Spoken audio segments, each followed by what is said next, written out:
அல்லி ஃபாத்திமாவின் டெல்லி பயணம்.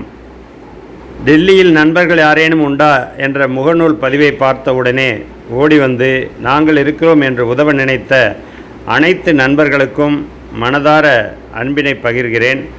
தம்பி மகளின் நுழைவுத் தேர்வுக்காக அவளுடன் நான் மட்டும் டெல்லி செல்ல வேண்டியிருந்தது.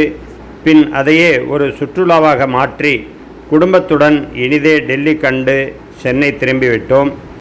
அன்புடன் உதவிக்கரம் நீட்டியவர்களுக்கு அன்பையும் நன்றியையும் பகிர்ந்து கொள்கிறேன் என்று தெரிவித்திருக்கிறார் சகோதரி அல்லி ஃபாத்திமா அவர்கள். பயணங்கள் பல வகை.